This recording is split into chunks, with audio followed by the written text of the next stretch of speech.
भक्त और भगवान का देखो कैसा ये अनुराग, स्वयं करे सेवा प्रभु, अद्भुत गोपी का भाग्य। प्रभु इन सब पृथ्वीवासियों से कितना घुल मिल गए हैं। ना तो ये प्रभु को भगवान मानते हैं और ना ही प्रभु अपने आप को इनसे सर्वश्रेष्ठ समझते हैं। अपने आचरण से ये सिद्ध कर रहे हैं कि ये सभी में हैं और सभी इनका ही अंश है।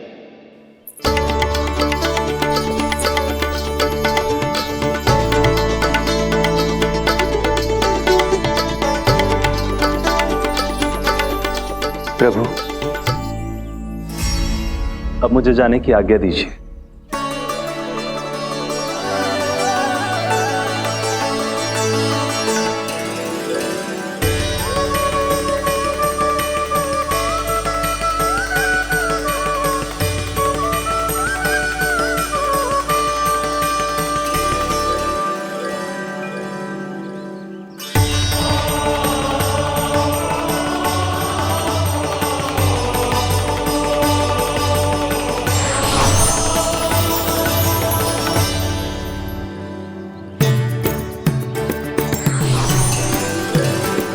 कान्हा ने तो सच्ची में धन्वंतरी जी को बुला लिया था।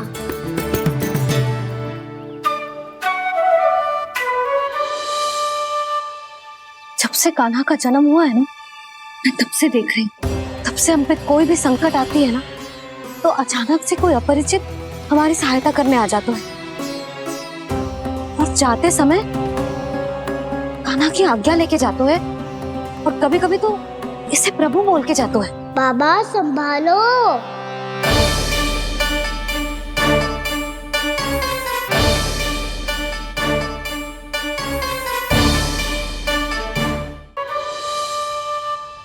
जब से कान्हा का जन्म हुआ है ना, मैं तब से देख रही हूँ, तब से हम पे कोई भी संकट आती है ना, तो अचानक से कोई अपरिचित हमारी सहायता करने आ जाते हैं और जाते समय कान्हा की आज्ञा लेके जाते हैं और कभी कभी तो इसे प्रभु बोल के जाते हैं। बाबा संभालो। यशोदा, इस जानकी को चढ़ो है और विचित्र विचार तुम्हारे मन में है। अरे सब जानते हैं कि हमारा परिवार राजसी, तुम्हें पता ना चलता होगा, पर हमारे कान्हा को सब राजकुमार ही समझते हैं देखकर, इसीलिए उसे सम्मान देने के लिए सब ऐसा ही करते हैं, और कोई बात ना है।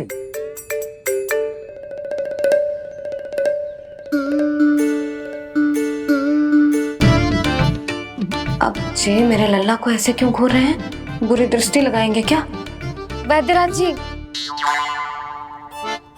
आपके सहायक तो गए, अब आप यहाँ क्यों? वो क्या है ना, मैं अपने रोगी का निरीक्षण करके पूरी तरह से संतुष्ट होकर ही जाता हूँ।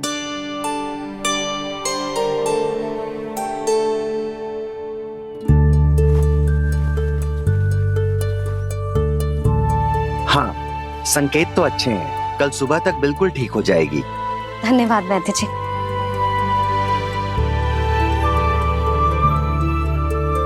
बस तो फिर हम कल पकड़ पकड़ाई खेलेंगे जानकी।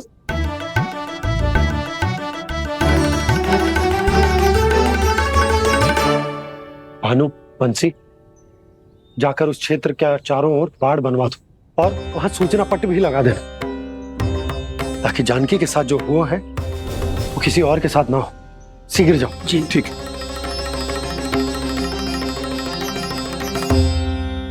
बाड़ और सूचना पट लगवाने से समस्या का समाधान नहीं होगा बाबा। निर्दोष पशु सूचना पट देखकर भी कुछ समझ नहीं पाएंगे।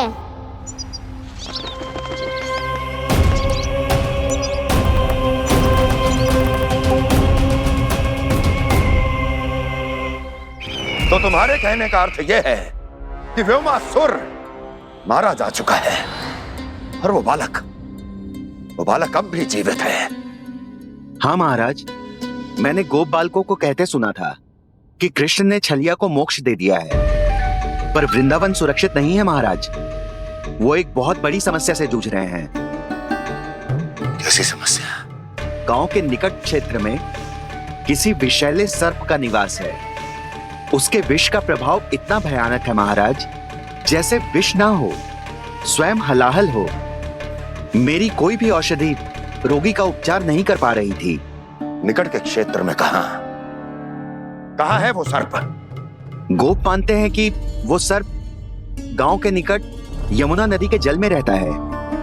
मुझे तो लगता है महाराज, ये कालिया नाग की कथा कोई किंवदंती या लोक श्रुति नहीं, एक सच्चाई है, एक विशैली सच्चाई।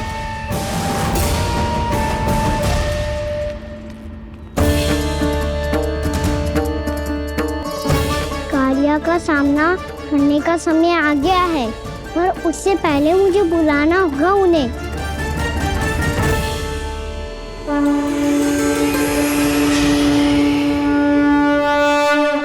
संसार के दारुण भय का नाश करने वाले, सभी कष्टों का हरण करने वाले, विश्व का समस्त ऐश्वर्य प्रदान करने वाले, कमल जैसे लोचन, मुख और चरणों वाले आजानुभुज श्री राम को मैं बार बार नमस्कार करता हूँ।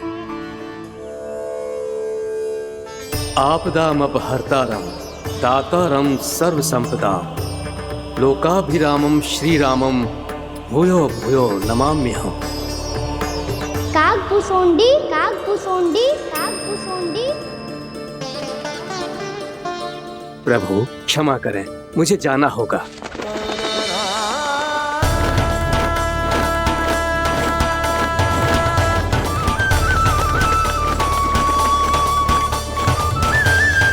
प्रणाम प्रभु। अनेक बार मैं आपके दर्शनों के लिए आया प्रभु। कभी नंद भवन के झरोखों से आपके दर्शन करके चला जाता था, तो कभी दूर किसी वृक्ष की आड़ से आपको निहार लिया करता था। आज आपने स्वयं मुझे बुलाकर धन्य कर दिया प्रभु।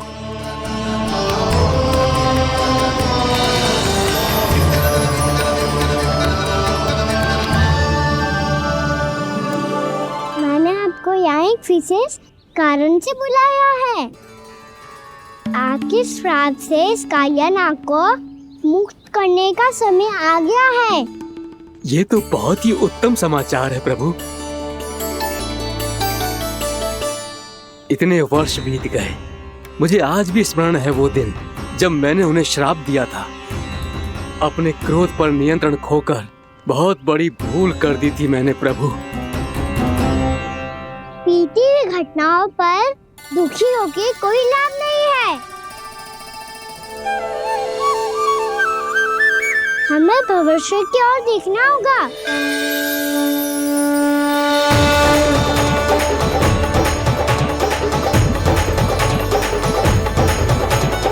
आदेश कीजिए प्रभु, क्या आज्ञा है आपकी? जब मैं कालिया नाग का सामना करने जाऊं, तो आप यहीं रहिएगा। आपको अपने आप पता चल जाएगा कि कब क्या करना है। और हाँ, लौटते जाते समय नारद मुनि से कहिएगा, वो आकर मुझसे भेंट करे। अवश्य प्रभु, प्रणाम। क्या इसने सच्ची में देवर्षि नारद को बुलाया है?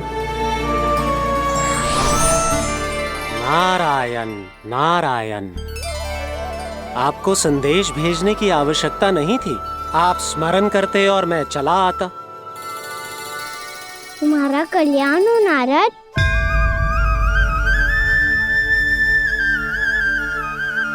मैंने तुम्हें एक विशेष कार्य के लिए बुलाया है। आज्ञा दीजिए प्रभु। तुम्हें एक बार फिर कंस से भेंट करनी होगी। विचार कीजिए महाराज। क्या आप बिना किसी शंका के कह सकते हैं कि कौन सी पंखुड़ी पहली है और कौन सी आठवीं? उस दुष्ट से भेंट करना स्वयं कीचड़ में उतरने के समान है प्रभु। कमल पुष्प प्राप्त करना हो तो कीचड़ में उतरना पड़ता है नारद। आपका आदेश तो मैं स्वप्न में भी नहीं टाल सकता प्रभु। कंस कालिया नाग के बारे में जान गया है, पर वो उसका सामना करने का साहस नहीं कर पाएगा। मैं आतुर हूँ प्राप्ति, मूर्ख नहीं। मेरी बुद्धि फिर नहीं गई है। मैं स्वयं उस कालिया जैसे महाविषैले सर्प के सामने खड़ा हो जाऊं और अपने ही काल को आमंत्रित कर लूं। तो फिर अपने लाभ के लिए उसका प्रयोग करने का कोई और उपाय सोचिए स्वामी। कुछ ऐसा कीजिए कि यमुना नदी का पूरा जल विषैला हो जाए और वृंदावन वासी उसका उपयोग करे और आपका काल कहलाने वाला वो बालक स्वयं काल के गाल में चला जाए। उत्तम उत्तम सुझाव है प्राप्ति। अब मुझे उस कालिया तक पहुंचने का मार्ग ढूंढना होगा, उसको विवश करने का कोई उपाय ढूंढना होगा, क्योंकि व्यक्तिगत रूप से उससे भेंट करना असंभव है, असंभव। आप सही कह रहे हैं प्रभु। कंस में उतना सामर्थ्य नहीं कि वो कालिया नाग का सामना स्वयं कर सके। वैसे तो कालिया गरुड़ देव का भी सम्मान नहीं करता, तो फिर वो कंस का सम्मान क्यों करेगा भला? नहीं करेगा, पर कंस तुम्हारा सम्मान अवश्य करेगा। नारद तुम्हारी बातें भी सुनेगा और मानेगा भी। ये मेरी योजना का बहुत ही महत्वपूर्ण भाग है। तुम कंस के पास जाओ और कहो कि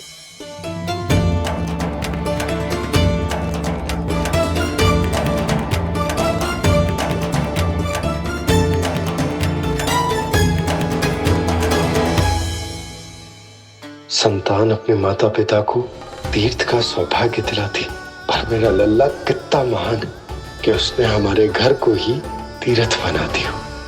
ऐसा तीर्थ जहां मेरी आंखों के सामने भक्त और भगवान का मिलन हो रहा है। जो आज्ञा प्रभु।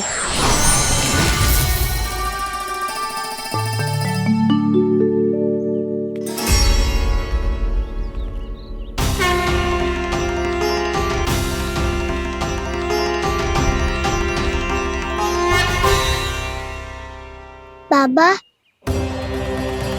कान्हा, ये सब क्या चल रहा है?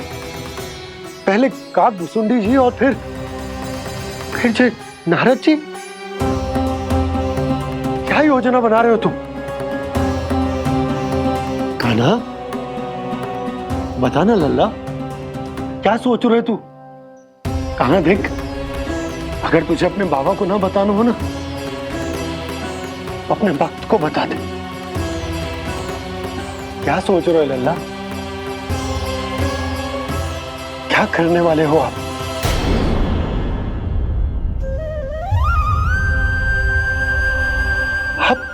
आप इतने दुखी क्यों हो? कान्हा, कान्हा, क्या होगा? क्योंकि मुझे आभास हो गया है बाबा, समय आने वाला है। कौन सा समय आने वाला है लल्ला? सीधे सब कुछ बदलने वाला है। भैया को मेरा सत्य पता चल जाएगा बाबा।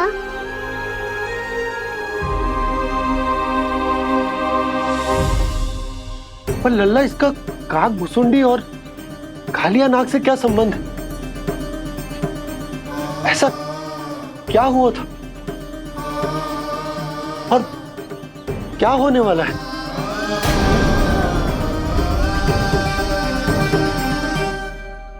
जो होने वाला है बाबा, उसका संबंध उससे है जो सैकड़ों वर्ष पहले हुआ था। महर्षि भृगु के एक वंशज थे वेद शिरा मुनि, जो विंध्याचल की पहाड़ियों में साधना कर रहे थे। तभी वहाँ अश्वशिरा नाम के एक दूसरे मुनि आमंत्रण के बिना ही आ गए। कितना सुंदर और शांतिपूर्ण आश्रम है। यहाँ प्रभु की साधना करने में बहुत आनंद आएगा। शीघ्र ही अश्वशिरा मुनि उपस्थिति के कारण होने वाले व्यवधान से बाध्य होकर वेद शिरा मुनि ने अपनी आंखें खोली। कौन हो तुम और यहाँ क्या कर रहे हो? आपके आश्रम में बहुत शांति है मुनिवर। साधना करने के लिए बहुत ही उत्तम स्थान है ये।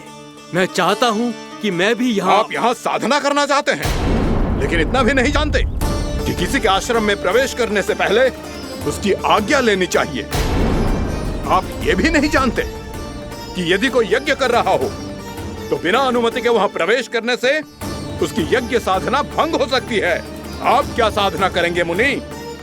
आप तो साधना के योग्य ही नहीं हैं। इतना अपमान! एक मुनि के मुख से इतने कड़वे शब्द शोभा नहीं देते।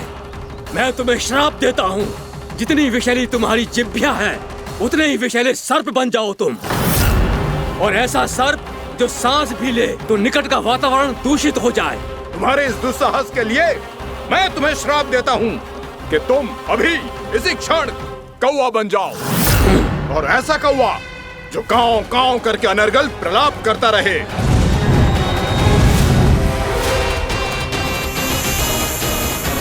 ये मैंने क्या किया? ये मैंने क्या किया? क्रोध के कारण दोनों ने एक दूसरे को श्राप दे दिया। पर दोनों ही मेरे भक्त थे, और भगवान होकर मैं अपने भक्तों को इतनी कठिनाई में कैसे देख सकता था। इसीलिए जिस संकट में उन दोनों ने अपने आप को फंसा लिया था, उसका समाधान करने में मैं उनके पास गया। देखिए ना प्रभु, ये क्या हो गया हमसे? हमारी रक्षा कीजिए प्रभु, मार्ग दिखाइए हमें। क्रोध पर नियंत्रण ना होने के कारण आप दोनों ने एक दूसरे को बहुत ही भीषण संकट में डाल दिया है। आप दोनों ही तपस्वी, तप के बल से दिए गए आपके श्राप को लौटाना भी संभव नहीं है। प्रभु कोई तो उपाय होगा, हम आपके शरण में हैं प्रभु।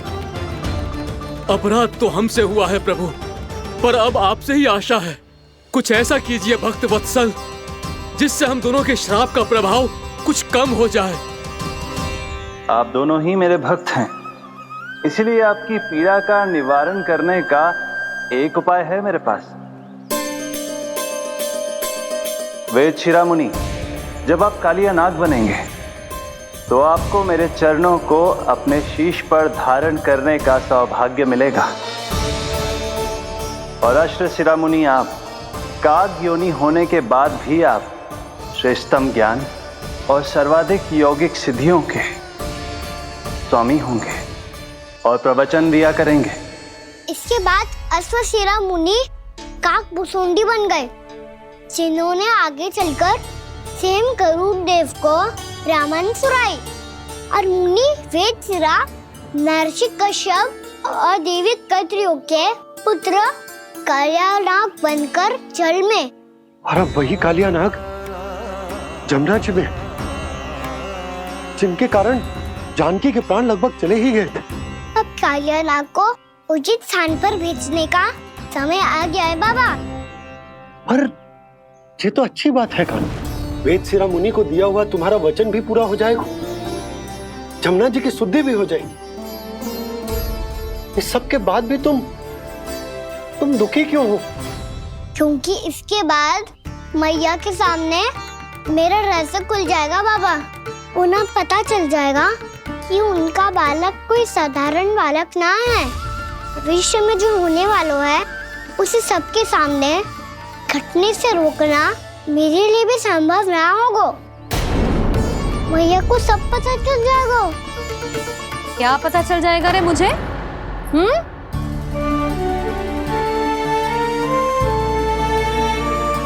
यही कि सबसे अधिक प्रेम मैं आपसे ही करता हूँ। अब बस भी कर, चलो भोजन के लिए बुलाने आई थी तुम दोनों को। भूखा थोड़े ना रहने दूंगी अपने लल्ला को, मेरा लल्ला दुर्बल हो जाएगा ना। आप खिलाओगे तो ही खाऊंगा। हाँ ठीक है, मैं ही खिलाऊंगी। अब चल, आओ जी, चल।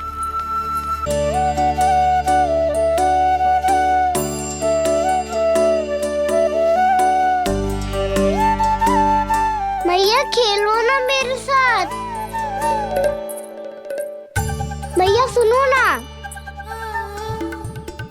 मेरी बात ना मानोगी? अभी बहुत कार्य पड़े लल्ला, देख जानकी को औषधि भी देने जानो है ना। औषधि मैं दे दूंगा, फिर तो खेलोगी ना आप मेरे साथ?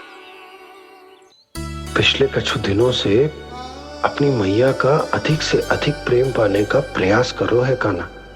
इसका तो एक ही अर्थ हो सकता है कि कछु बहुत बड़ो होने वालों है। कान्हा रुक जा लल्ला। कान्हा क्यों तंग कर रहा है? मैया को पहन लेना। कान्हा, कान्हा, ये क्या करो तूने?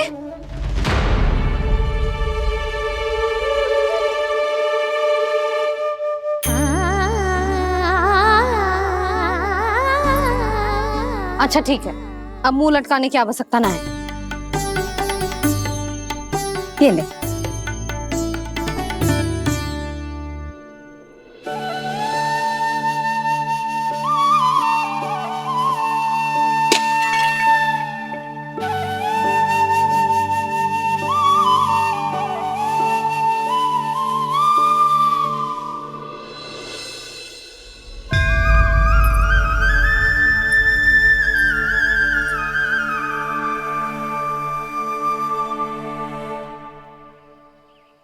तंग करे मैया को खिजाए, खेले रूठे मनाए, लीला अनोखी करके शरारत, कान्हा दंड भी पाए।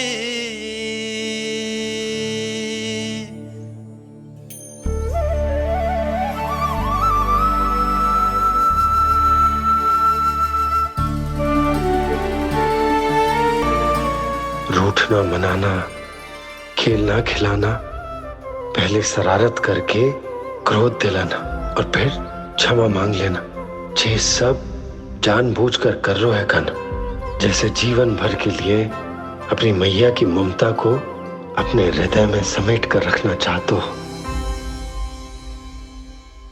कैसे कैसे करूं उस कालिया से मित्रता, कैसे करूं उसका उपयोग?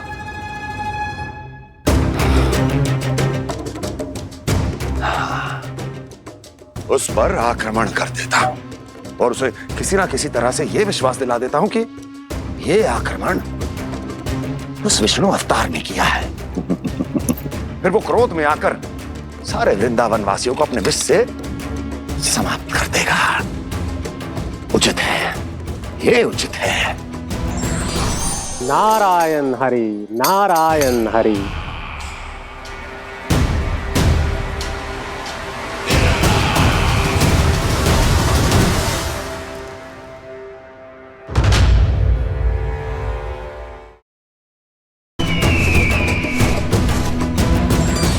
नारायण हरि, नारायण हरि।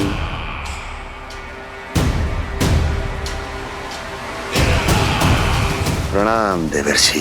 किस योजना में कितना लाभ है और कितनी हानि, यह आंकलन करते करते थक गए होंगे मथुरा नरेश। देवर्षि, आज मेरा ध्यान कैसे आ गया आपको? आप तो सदैव ही मेरे ध्यान में रहते हैं महाराज कंस। सत्य तो यह है कि मथुरा में जो भी हो रहा है मुझसे छिपा हुआ नहीं है। मैं जानता हूं कि आप किसी भी असुर को वृंदावन क्यों ना भेजें, और वो असुर कितना भी शक्तिशाली क्यों ना हो, कृष्ण का सामना नहीं कर पाता। या तो पराजय स्वीकार करके आपके पास लौट आता है, या तो फिर वीर गति को प्राप्त हो जाता है।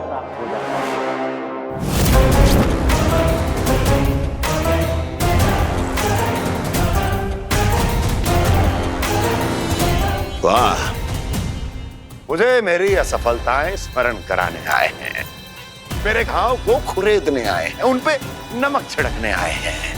मित्र को शत्रु समझने की भूल मत कीजिए महाराज कंस। मैं तो आपकी सहायता करने आया हूं। हाँ, और मेरी सहायता। कृष्ण विष्णु अवतार है, आप विष्णु के भक्त हैं। मैं हूं विष्णु द्रोही, फिर भी तो आपके आराध्य को हानि पहुंचाना चाहता है, उसकी सहायता करना चाहते हैं आप। क्या आप निश्चित रूप से कह सकते हैं कि आप ब्रह्मांड के सभी नियमों को अच्छी तरह समझते हैं? अवश्य। आपके लिए बस इतना ही जानना पर्याप्त होगा कि मैं जो कुछ भी कर रहा हूँ उसके लिए मेरे व्यक्तिगत कारण हैं। मैं तो बस आपके हित में पिछली बार की तरह एक सुझाव लेके आया था, पर यदि आप मेरा सुझाव सुनना भी नहीं चाहते तो आपकी इच्छा। नारायण हरि, नारायण हरि। कारण चाहे जो हो, इनके पिछले सुझाव के कारण ही आज मेरे शत्रुओं की संख्या कम है। अन्यथा मैं देवकी के अन्य पुत्रों को भी जीवित छोड़ देता, और आज वो सब अपने भाई के साथ मिलकर उसकी शक्ति को अनेक गुना बढ़ा देते। ठहरिए देवऋषि।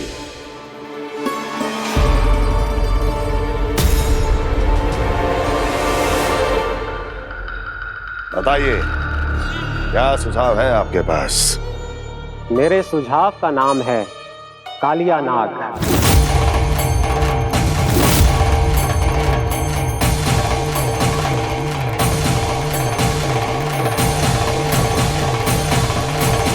उसके विषय में मैं जानता हूं देवऋषि। तो समस्या यह है कि मैं स्वयं उससे मिलने नहीं जा सकता, उससे भेंट नहीं कर सकता।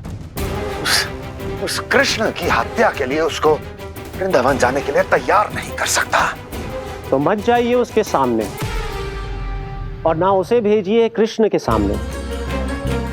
हर बार आप किसी न किसी असुर को अपने शत्रु के क्षेत्र में भेजते हैं, जहां शत्रु उसका सामना करने के लिए पूरी तरह से तैयार होता है और आपका असुर मारा जाता है। इस बार शत्रु को युद्ध स्थल चुनने का अवसर मत दीजिए महाराज। इस बार योजना का जाल ऐसे बुनिए कि कृष्ण स्वयं उसके पास जाने के लिए विवश हो जाए। कालिया नाग स्वयं काल है, मृत्यु का दूसरा नाम है। उसके विष का उपयोग अपने लाभ के लिए कीजिए महाराज। वैसे कालिया के विष की अधिकता का अनुमान तो होगा ही आपको।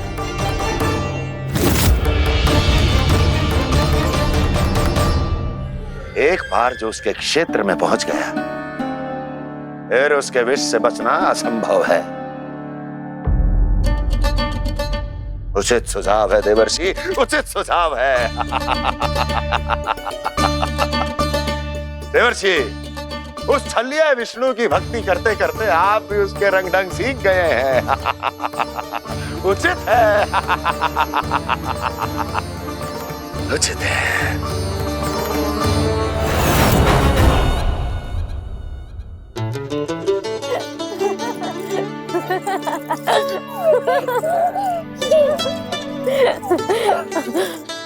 बस बस, बहुत आनंद ले लियो लला। बस अब दूध पी ले। ठहर ठहर, गर्म है। जी ले ले।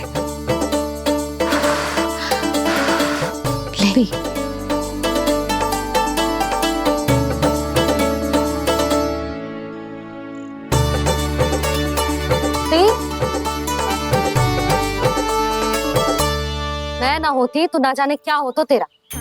अपने आप दूध भी ना पी सकते है, भावला कहीं का। आपकी इस प्रेम के लिए तो मैं धरती पे आया हूँ मैया। मैं भी यही सोच रहा हूँ यशोदा, कि तुम ना होती तो मेरा क्या होता। इसी बात पे थोड़ा दूध और कजू खाने को दे दो। अरे मैं तो भूल ही गई। तनिक ठहर जाओ जी, जे दूध पी लेना तो आपके लिए भी कछु ले आती हूँ।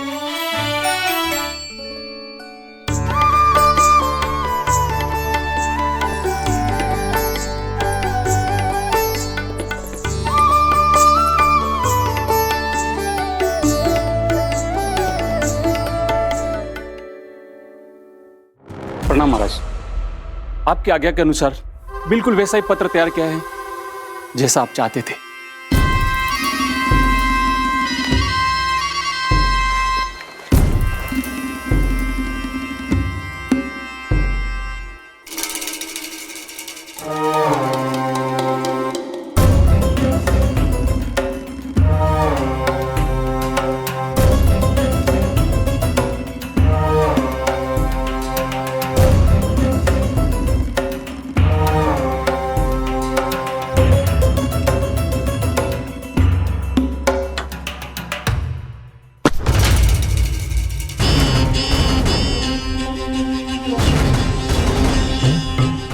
जन्म से लेकर आज तक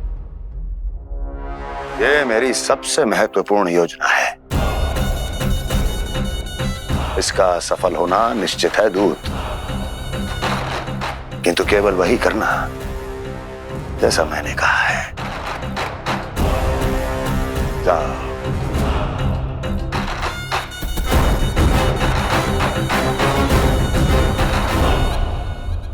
कान्हा,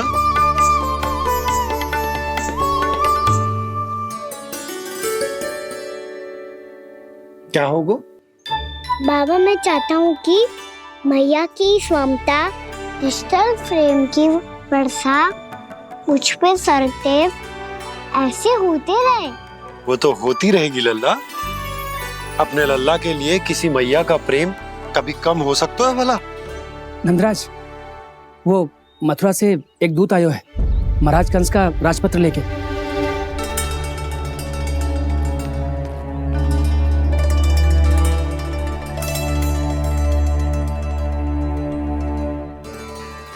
कान्हा अब क्या करने वाला है? तेरे बाबा कहाँ गए? हाँ? कंस मामा का खेल आरंभ हो गया है, पर मैया वो सब सुनेगी तो व्यर्थ चिंतित हो जाएगी। बस थोड़ा बाहर गया मैया, कछु खा लिए से। बाहर इस समय? मैया क्या होगा? मैया देखो ना, पीठ पे कछु हो रहा है। मेरा हाथ ना पहुंचो, आप करो ना। यहाँ? क्षमा करना मैया, पर अभी बाबा को ही संभालने दो ये सब। कहिए, क्या संदेश लाए हैं आप? नहीं नंदराज, नहीं। महाराज कंस का आदेश है कि ये संदेश सभी गांव वालों के साथ ही पढ़ा जाए। ठीक है, मैं गांव वालों के सामने पढ़ दूंगा, पर मुझे तो दीजिए पढ़ने के लिए। महाराज की आज्ञा का पालन करना आपके लिए भी आवश्यक है नंदराज। सभी गांव वासियों की सभा बुलाइए। बंसी, सभी गांव वालों की सभा बुलाओ। राजपत्र में ऐसा क्या संदेश भेजो है कंस ने? अब मेरे पत्र को पढ़कर सब भौचक के रह जाएंगे। और वो कृष्ण, उस कृष्ण के पांव के नीचे से तो भूमि खिसक जाएगी, आकाश फट पड़ेगा, बिजलियां गिर जाएंगी। प्राप्ति, ओ प्राप्ति, कंस का पत्र स्वयं को बहुत अधिक शक्तिशाली समझता है ना वो। अब देखता हूं कैसे वो इस महासंकट का सामना करता है। वो कृष्ण, वो अपनी मृत्यु स्वयं चुनेगा या मृत्यु की वेदी पर चढ़ा देगा प्रिय वृंदावन वासियों को।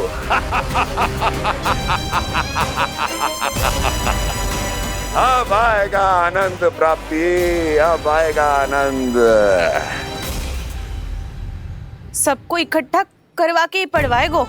अवश्य ही कोई विशेष संदेश दिया होगा कंस ने। मैं भी यही सोच रही हूँ सुलक्षणा जी, कछु ना कछु तो विशेष है, और जे हो क्या सकता है?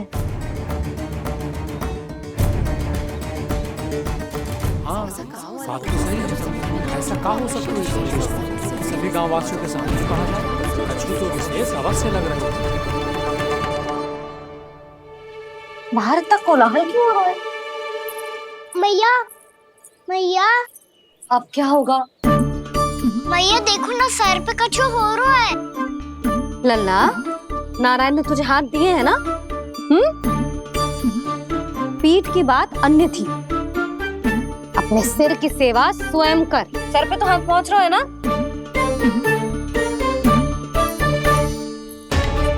मैया सुनो ना, मैया देखो ना, तीव्र कर, कछु हो रहा है। मैया देखो ना, तीव्र कछु हो रहा है।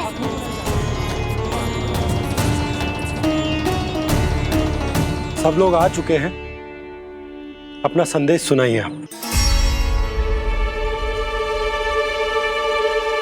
गोपराज नंद और सभी वृंदावन वासियों को सूचित किया जाता है कि मथुरा अधिपति और आप सभी के महाराज कंस ने कल सुबह भव्य पूजा का आयोजन किया है। इसके लिए राज्य को वृंदावन के क्षेत्र के निकट यमुना नदी के मध्य में खिलने वाले 1 कोटि कमल के पुष्पों की आवश्यकता है। इसीलिए आप सभी को यह आदेश दिया जाता है कि ये सभी कमल के पुष्प प्रथम पहर से पहले राजसभा में पहुंचा दिए जाए। इतने सारे वो भी प्रथम पहर से पहले कैसे हो सकते हैं? यदि आप ऐसा करने में असफल रहे तो इसे राज आज्ञा का उल्लंघन माना जाएगा और राजद्रोह के आरोप में आप सभी को कड़े से कड़ा दंड दिया जाएगा। स्मरण रहे, यदि कल की पूजा में इन 1 कोटि कमल के पुष्पों का ना पहुंचने के कारण कोई व्यवधान आया तो समस्त वृंदावन वासियों को दोषी माना जाएगा और पूरे गांव को निवासियों सहित धूल में मिला दिया जाएगा। कल प्रथम पहर तक का ही समय है आप सबके पास।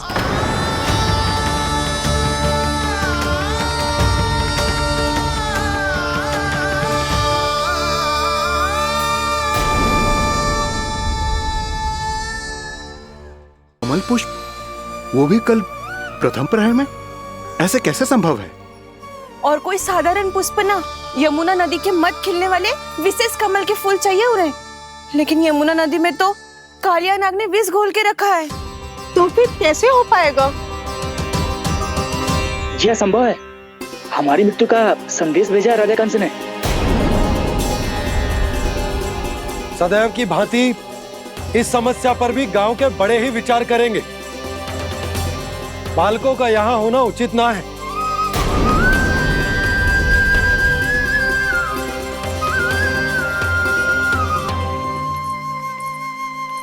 लल्ला, ले जे गेंद ले, जा अपने सखाओं के साथ खेल।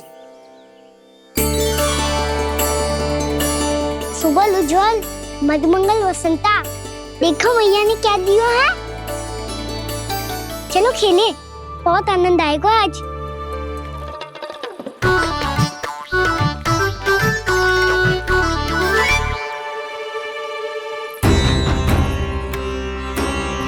भानु, बंसी, जाओ और शीघ्र ही वो घेरे का कार्य समाप्त करो।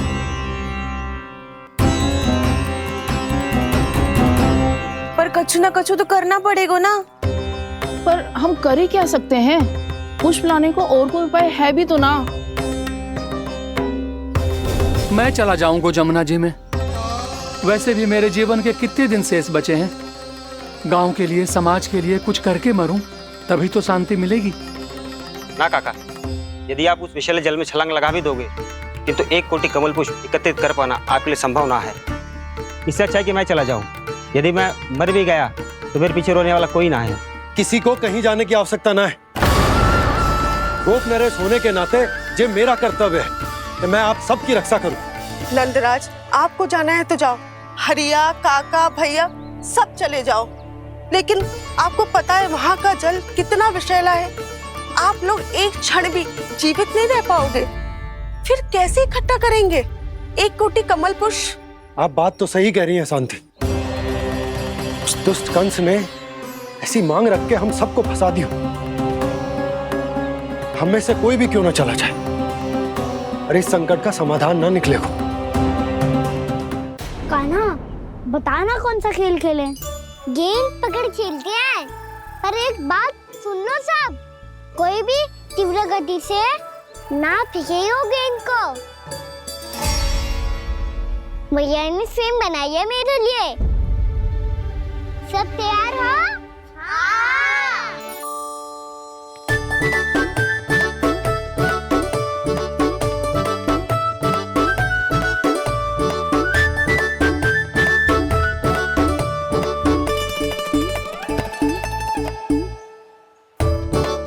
मुझे दो।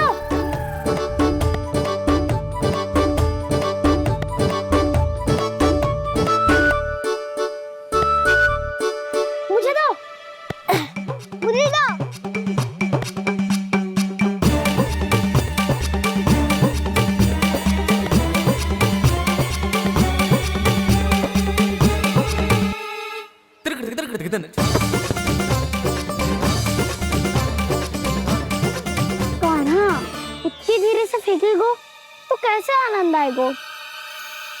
थोड़ा बल लगा के फेंक। हाँ कान्हा, हम अभी बड़े हो गए हैं, तू अब भी छोटे बालकों की तरह फेंक रहा है।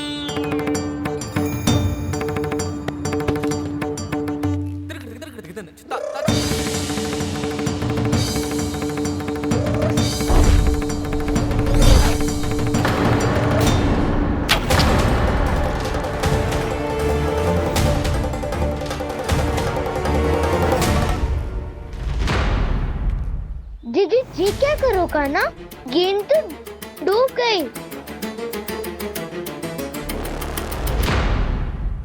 अच्छा, तो ये सब इसकी योजना का भाग था ताकि ये कालिया का सामना कर पाए। तुम सबने तो कही थी तीव्र गति से देखो फिकवा दी ना मेरी गेम मुझसे नदी में। अब मुझे जाके लानी पड़ेगी। रुक जा कान्हा। जी क्या बोल रहे हो कान्हा? इसमें तो बहुत संकट है। कोई भी संकट मेरी मैया का उपहार खोने से बड़ा ना है। बहुत प्रेम से बना के उन्होंने दी थी। हे नारायण, कोई उपाय समझ में ना आ रहा है। भैया, हम कैसे करेंगे हम अपने गांव की रक्षा? कीड़े पड़ेंगे उस दुष्ट को। यदि उसके कारण किसी के प्राण चले गए तो कौन सा फल मिलेगा उसे इस पूजा का?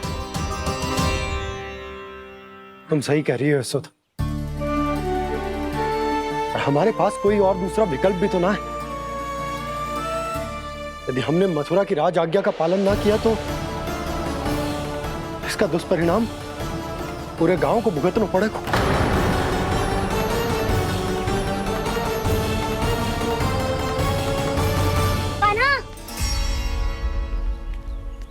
तुम्हें पता है कि तू भगवान है, दिव्य है, बहुत शक्ति है तुझमें, पर फिर भी हम तुझे विषैले जल में ना जाने दे सकते। कुछ होगा तो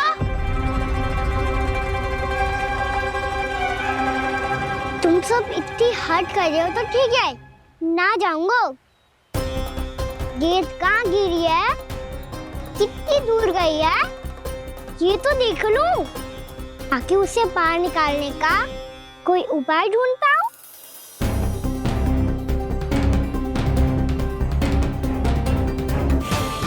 हाँ।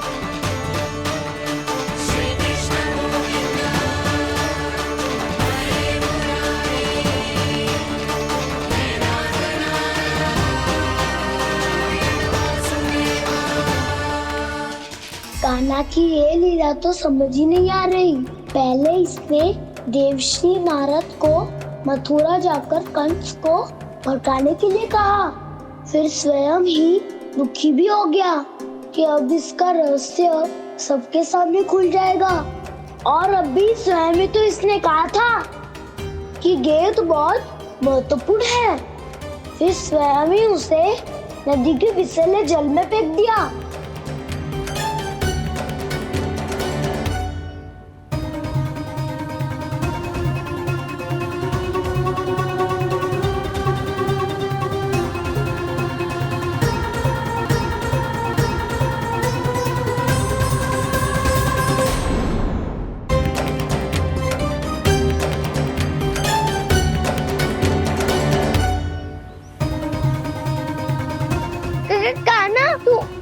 ऊपर क्यों चढ़ रहा है?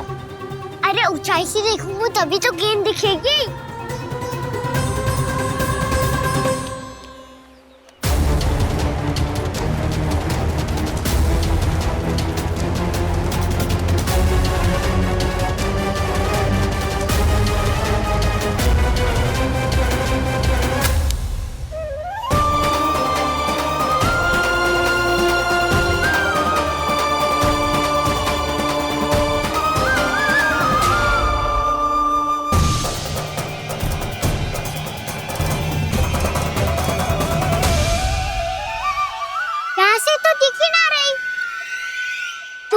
वहीं से फेंकी थी ना?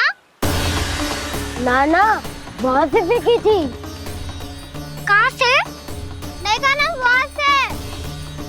समझ ना आ रहा, ठीक बताना कहाँ से फेंकी थी?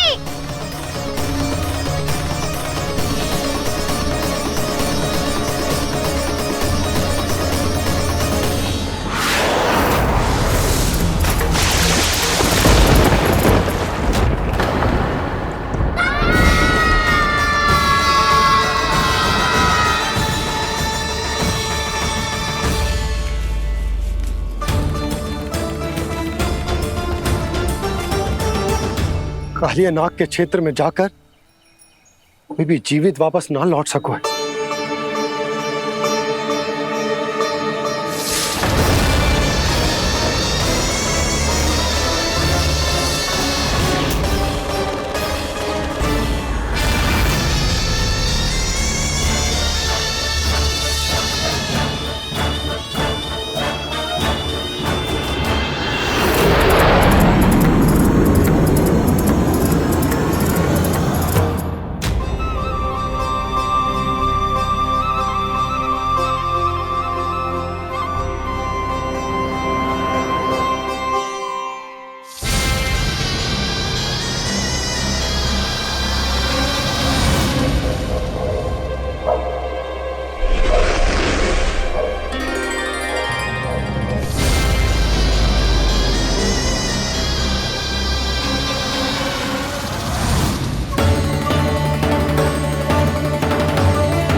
ये क्या किया वाना ने? कालिया नाग तो उसे देखते ही निकल जाएगा।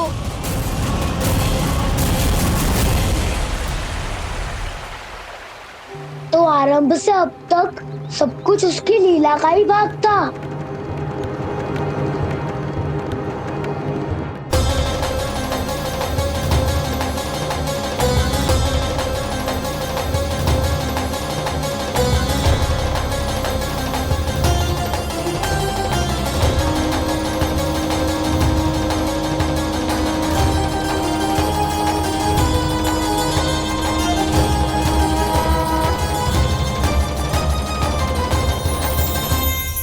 इतना सुंदर रूप, मन मोहने वाली मुस्कान, अद्भुत तेज और भगवान जैसी दिव्यता।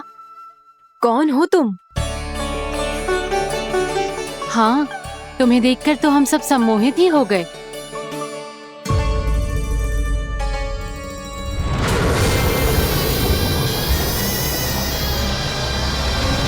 तुम जो भी हो बालक, वापस लौट जाओ। हमारा हृदय तुम्हें ही देखते रहना चाहता है, किंतु यदि हमारे पति जाग गए तो तुम्हें अवश्य हानि पहुंचाएंगे। ये बहुत विषैले है बालक, कालकोट जैसे भयानक। इनके विष से तुम नहीं बच सकोगे। नंदराज, कालिया नाग के विष का प्रभाव बढ़ते ही जा रहा है। पहले 8 कोस तक उसके विष का प्रभाव था, अब तो 1 योजन से अधिक क्षेत्र में फैलो है। जल पीने के प्रयास से अनेक पशु मारे गए हैं और नदी के निकट के वृक्ष और वनस्पति सब नष्ट होने लगे।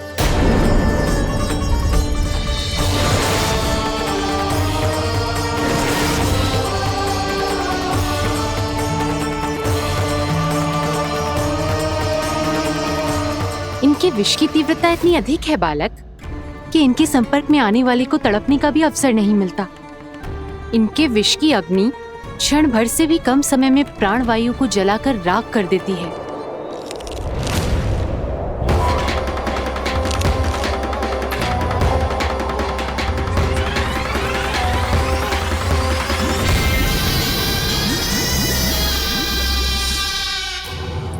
तब तो समस्या और भी गंभीर हो जाएगी। मैंने तो सुनो है कि कालिया नाग कम से कम 2 योजन लंबा है, सैकड़ों फन है उसके।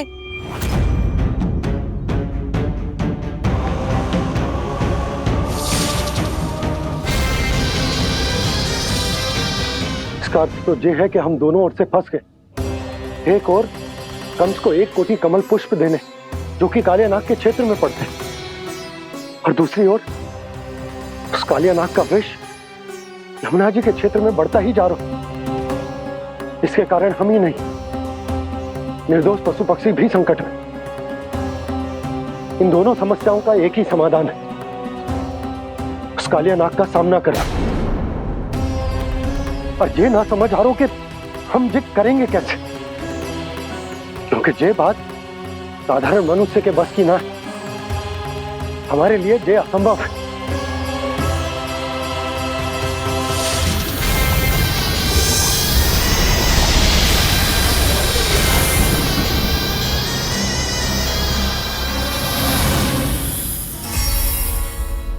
अब तो तुमने अपनी आंखों से भी देख लिया बालक, ये कितने विषैले हैं। नींद में भी विष उगलते हैं। इससे पहले कि तुम्हें कुछ हो जाए, चले जाओ यहाँ से, मान लो हमारी बात। आप सब मुझे जानती भी नहीं और फिर भी मेरी इतनी चिंता कर रही हैं आप। माँ की ममता भेदभाव नहीं जानती। तुम भी किसी के पुत्र हो और हम सब भी माँ हैं। एक माँ को हर बालक में अपनी ही संतान दिखाई देती है। इसलिए हम तुमसे विनती करते हैं, वापस चले जाओ, बचा लो अपने प्राण। मेरी चिंता मत कीजिए, मुझे कुछ नहीं होगा। होगा, अनर्थ होगा यदि ये उठ गए तो।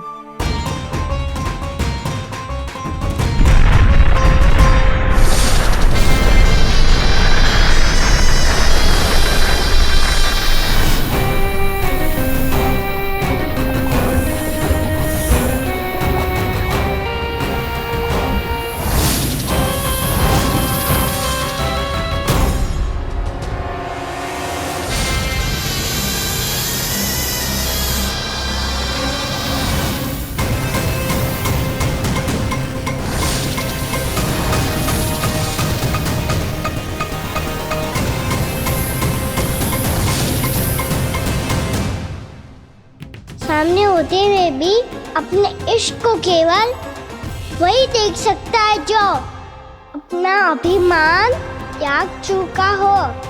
पर पूर्व जन्म में मेरा भक्त होने के नाते मेरा सत्य स्वरूप देख पाने में मुझे इसकी सहायता करनी चाहिए।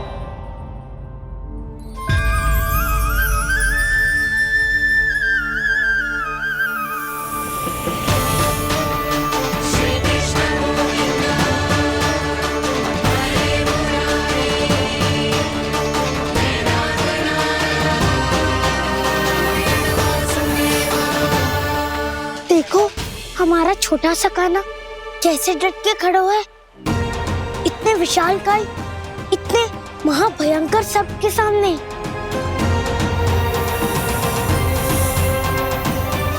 ये कोई भगवान नहीं है जो इसके सामने हाथ जोड़ रही हो तुम सब।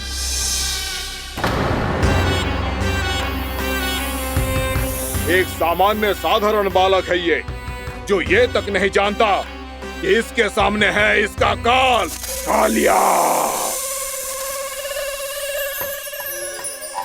तू कौन है बालक? मेरे इतने निकट आकर भी तू जीवित कैसे है? मेरी नहीं, अपनी चिंता करो कालिया। बहुत मनमानी कर ली तुमने। अब बस मैं तुम्हें रोकना हूँ। अब बस मैं तुम्हें रोकना हूँ। मैं तुम्हें रोकना हूँ। बित्ते भर का है तू, मेरे विष के बारे में जानता ही क्या है? और कहता है मुझे रोकने आया है। किससे? किससे रोकना चाहता है तू मुझे? मुझे क्रोध दिलाने की भूल मत कर बालक। अपनी फुंकार से ही तेरी इस मुस्कुराहट को अंतिम मुस्कुराहट बना सकता हूं मैं। शीघ्र बता, कौन है तू और किसने भेजा है तुझे? तुम्हें आवाज भी है कि अपनी पुकारों से तुम कितना विष भूल चुके हो। पवित्र यमुना नदी को कितना दूषित कर दिया तुमने। और यही नहीं, तुम्हारे कारण निकट के जीव जंतुओं, वृक्ष, वनस्पतियों सबको हानि पहुंच रही है। तो क्या? मुझे उससे क्या? मुझे है आपत्ति है मुझे तुम्हारे इस व्यवहार से, और इसीलिए तुम्हें यहाँ से जाना होगा। यहाँ से जाना होगा।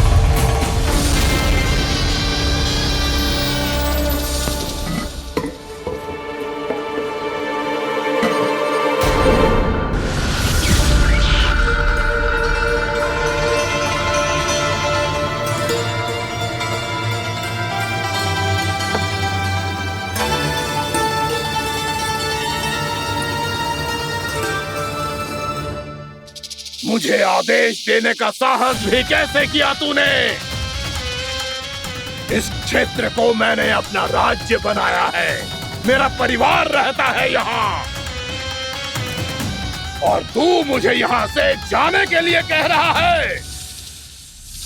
हाँ, क्योंकि तुम्हारे यहाँ रहने के कारण अन्य जीवों को हानि हो रही है और मैं ऐसा नहीं होने दे सकता।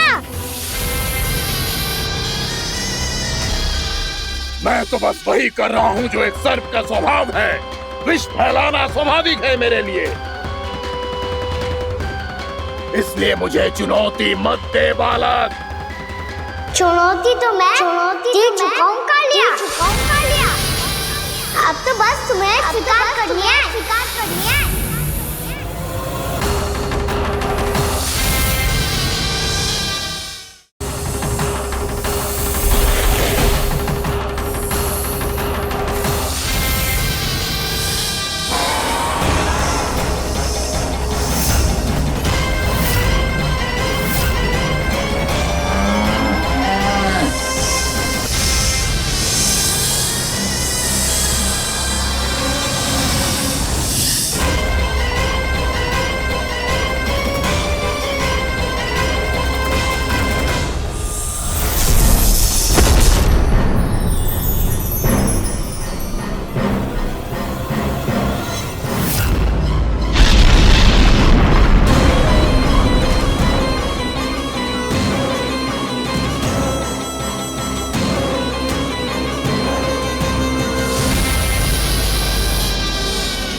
मैं भी चेतावनी दे रहा हूँ, यहाँ से चले जाओ। अपनी भूल को पहचानो कालिया, तुम जो कर रहे हो अनुचित है।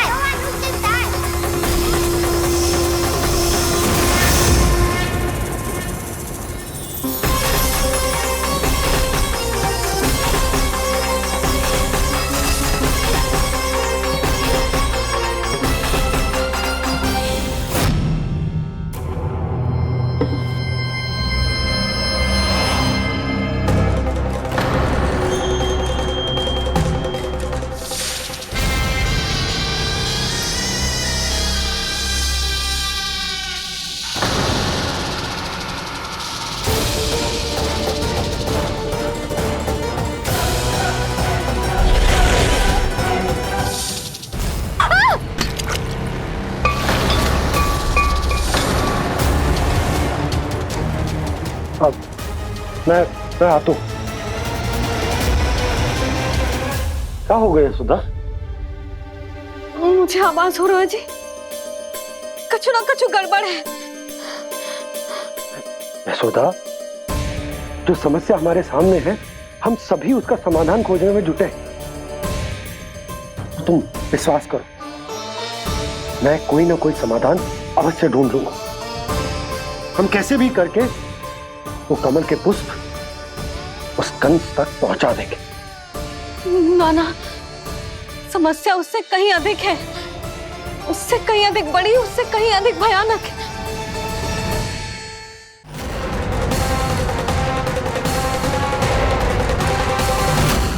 इसकी ये बूंद से ही सबके प्राण चले जाते हैं। इसने तो विष की धारियां फेंकी है खाना पे।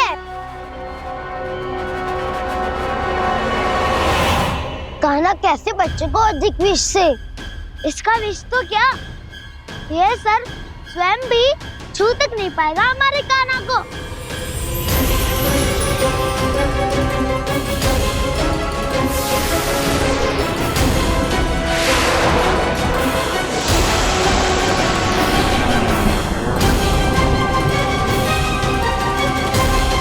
तुम्हारे सखा को, मेरे भाई को कोई हानि नहीं पहुंचा पाएगा। ये कान्हा का सत्य चाहे जो हो बलराम, पर अभी तो जो एक बालक ही है ना। देखो कैसे विष के कारण स्थिर हो गया है।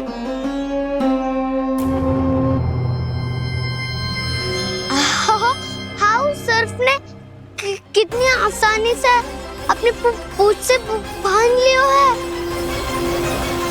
मुझे यहाँ से भगाना चाहता था ना तू? अब मैं तुझे दिखाऊंगा अपना सामर्थ्य। ये मूर्ख किसे बांधना चाहता है अपनी पूंछ में? उन्हें जिनका विस्तार सारे ब्रह्मांड में है, या उन्हें जो स्वयं अनंत है? पर देवराज, प्रभु ऐसा करने ही क्यों दे रहे हैं कालिया को? आप सब भूल रहे हैं देवगण। कालिया पूर्व जन्म में प्रभु का बहुत बड़ा भक्त था। उसी भक्ति का फल मिल रहा है अब इसे। वैसे भी भक्तों के मन का भाव सबल हो तो भगवान तो सहज ही बंध जाते हैं।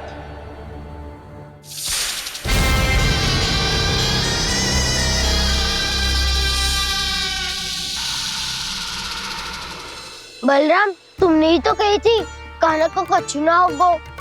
देखो दुष्ट ने चारों ओर से जकड़ लियो है।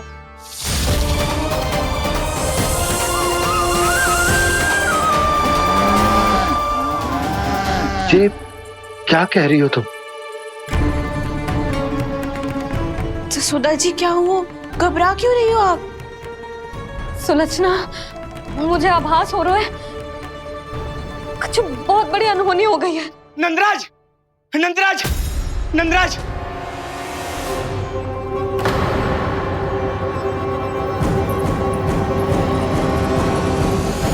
नंदराज, कान्हा ने जमदग्नि नदी में छलांग लगा दी है। कान्हा ने जमदग्नि नदी में छलांग लगा दी है। कान्हा ने जमदग्नि नदी में छलांग लगा दी है। कान्हा जमुना में कूद गया है। मुझे लगा था आज कछु गड़बड़ होने वाली है। मुझे आज कान्हा को ना जाने देना चाहिए था।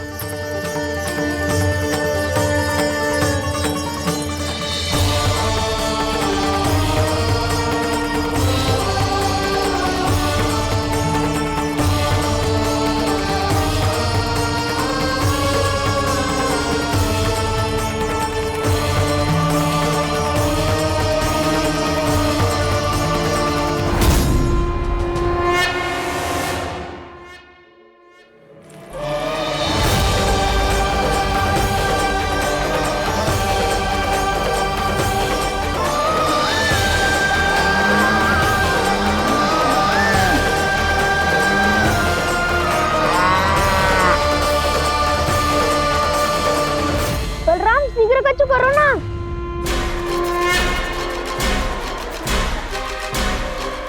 कुछ भी करो पर कान्हा को बचाओ।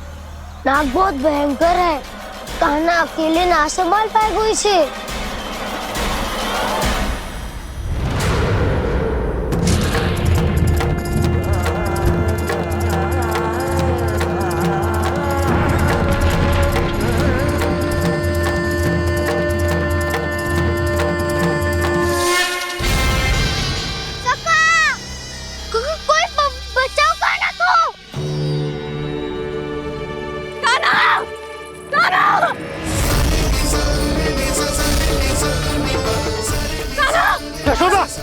यशोदा रुको। छोड़ दो मुझे, छोड़ दो मुझे। जीजी संभालो, बावली हो गई ना। जीजी संभालो। कान्हा, कान्हा।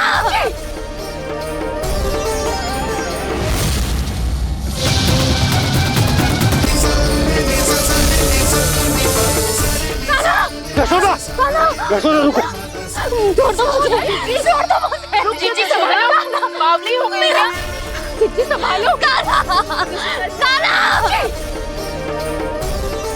देखो अब कैसे तुम्हारे अस्थियों को तोड़कर छोटे छोटे टुकड़ों में बदल दूंगा मैं।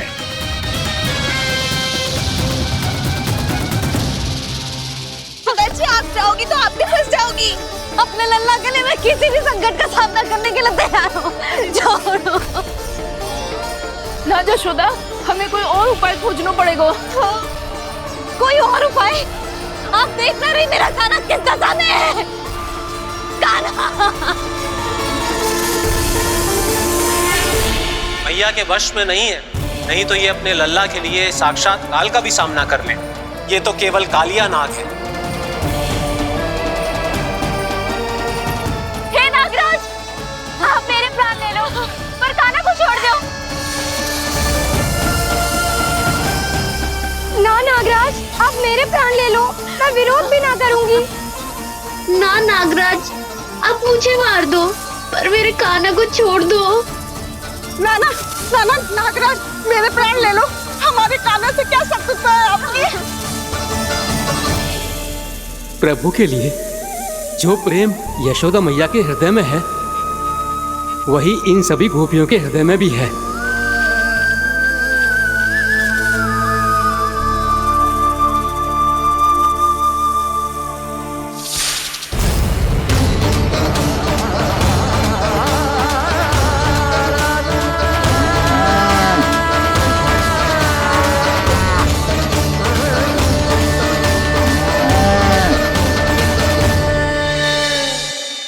यशोदा, यशोदा, देखो इन गोपियों को, इन गैयाओं को, इन सब के मन में भी तुम्हारी भांति ही ममता भरी हुई। वो सब भी कान्हा से उतना ही प्रेम और स्नेह करती हैं, उतनी ही ममता से भरी हुई है जितनी कि तुम। तो तुम ही सोचो, जिसके साथ इतनी ममता और इतना स्नेह, इतना प्रेम, उसका कोई क्या कर सकता है? उस कालिया नाग का वेश इस सब आशीर्वादों के सामने कछु न है। कछु करो जी, उसे बोलो वो मेरे प्राण में से मेरे कान्हा को छोड़ दे। यशोदा,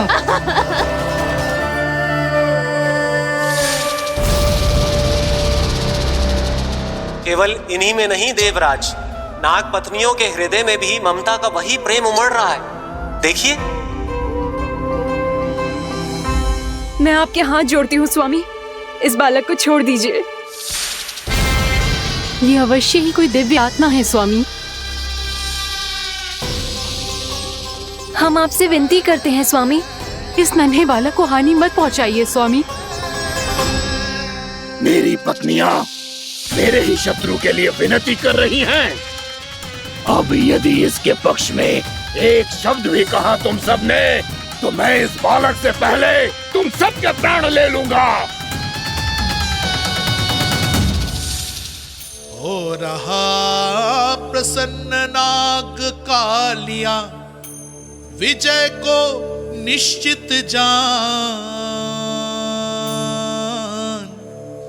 रोते बिलखते व्याकुल सब, संकट में देख कान्हा के प्राण।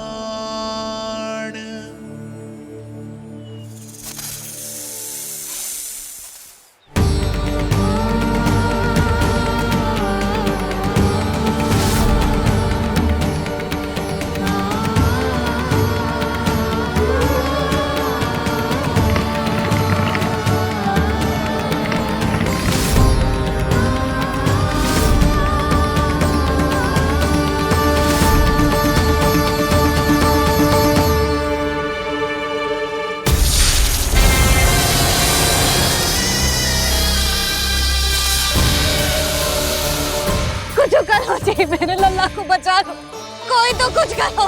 जीजी संभालो जीजी। यशोदा, यशोदा तुम शांत हो जाओ, मैं कान्हा को वापस लेकर आऊंगा, मैं रक्षा करूंगा उसकी। ना नंदराज, नंदराज नहीं। कम से कम आप तो समझो नंदराज, कालिया के पास आप जाओगे तो आप भी फंस जाओगे।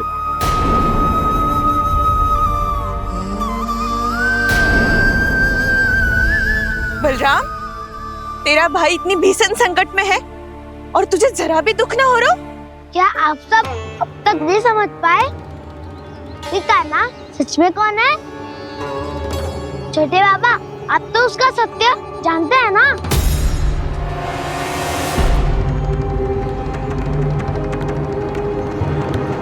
मानता हूँ कि आप सब कान्हा के रहस्य के बारे में नहीं जानते, पर क्या उसके जन्म से आज तक घटी एक से बढ़कर एक विचित्र घटनाओं को भी भूल गए हैं आप सब?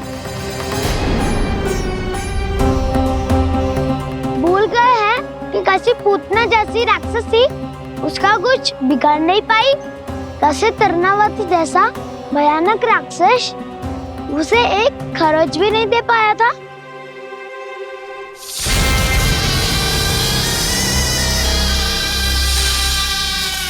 आप सबने अपनी आंखों से देखा था ना, बकासुर से कान्हा की रक्षा करने देवता स्वयं आए थे, पर सत्य तो ये है कि वो सभी देवता भी उस असुर के सामने असमर्थ हो गए थे। तब कान्हा बहुत ही आसानी से उस भयंकर असुर का वध किया था। एक ही बार में धराशायी कर दिया था उसे। तो आप सभी सोचिए, बार बार ऐसे असाधारण कार्य करने वाला बालक साधारण कैसे हो सकता है? अब तो आरंभ से ही सारा सत्य जानते हैं छोटे बाबा।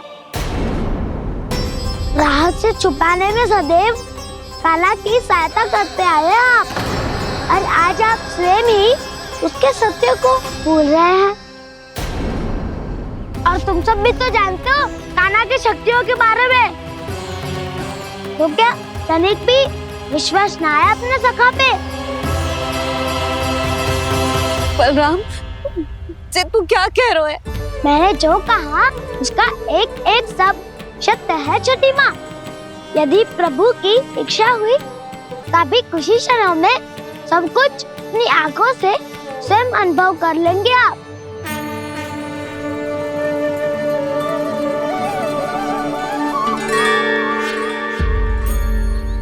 शांताकारं भुजगशयनं पद्मनाभं सुरेशं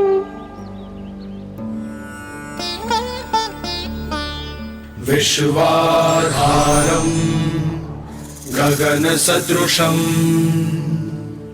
मेघवर्णं शुभांगं लक्ष्मीकान्तं कमलनयनं योगी वीरध्यानगम्यं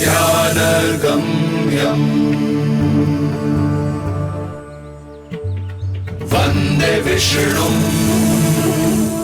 भवभयहरं सर्वलोकैकनाथम्।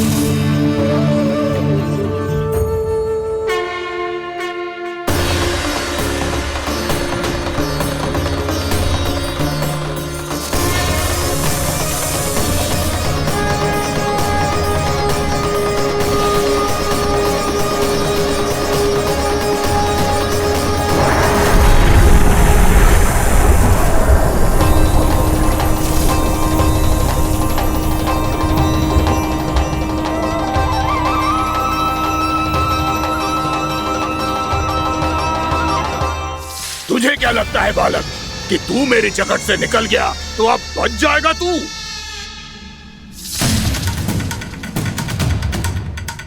मेरे विष से अपनी प्राण रक्षा करने में सफल रहा, मेरी जकड़ से भी छूट गया, पर मेरे दंश से नहीं बच पाएगा।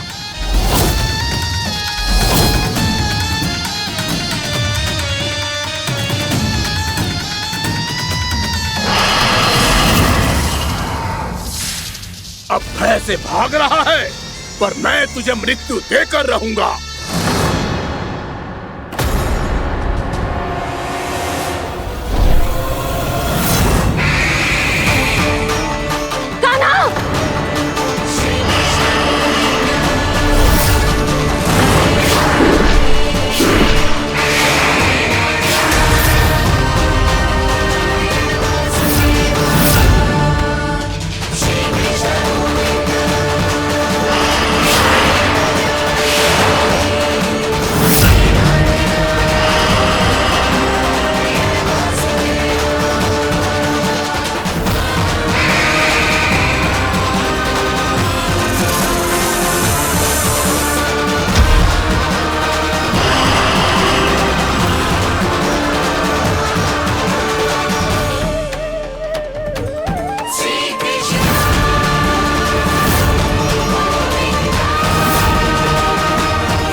मेरा नन्हा सा कान्हा कितनी देर भाग पाएगा?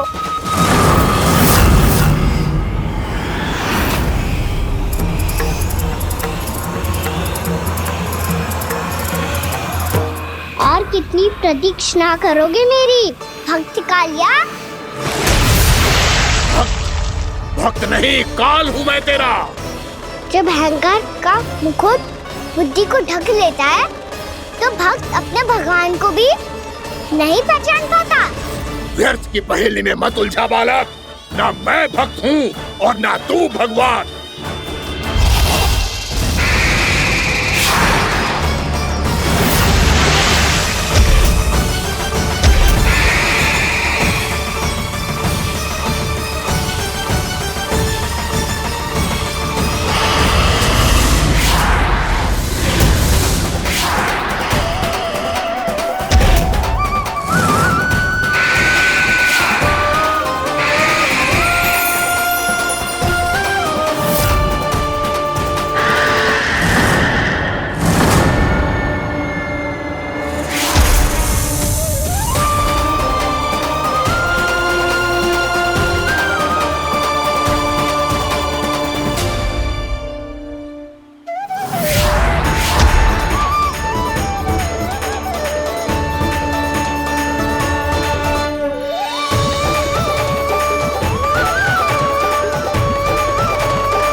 जिसके लिए इतने व्याकुल हो रहे थे, उसे छूकर कालिया नाग का हलाहल जैसा विष भी चरणामृत बन गया है और यमुना जी के जल में फैल चुके विष के प्रभाव को भी नष्ट कर रहा है।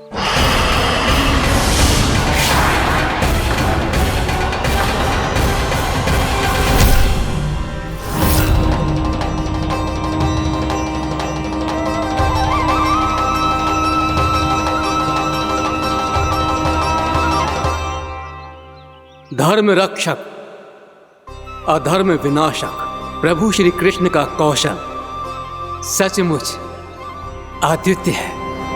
नारायण नारायण।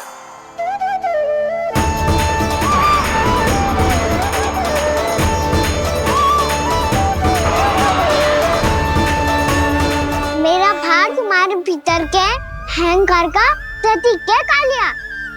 अब तुम्हारा अहंकार, तुम्हारा अनपान मेरे पाँव के नीचे है और तुम्हारी पूंछ अर्थात तुम्हारे प्राण मेरे हाथ में। अब तुम क्या करोगे भक्त?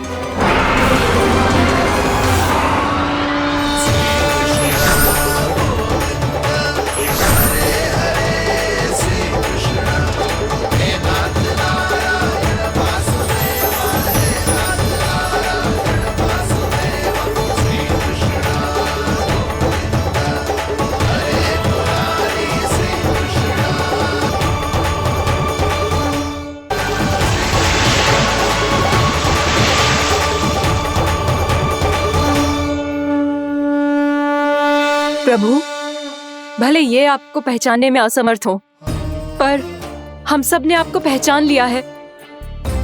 हाँ प्रभु, एक भक्त होने के नाते और एक अर्धांगिनी और माँ होने के नाते मैं आपसे इनके प्राणों की भिक्षा मांगती हूँ। अपनी कृपा दिखाइए और इन्हें क्षमा कर दीजिए। आपके लिए मित्र और शत्रु में कोई अंतर नहीं प्रभु, उसी तरह आपकी कृपा और दंड में भी कोई अंतर नहीं। दोनों दया ही तो हैं, अकारण ही किसी को प्राप्त नहीं होती। हमें विश्वास है कि हमारे पति को मिला ये दंड कोई अभिशाप नहीं है, आपका वरदान है। ये सत्य है प्रभु कि इनसे बहुत से पाप हुए हैं। इनके विष से बहुत सारे जीव जंतु को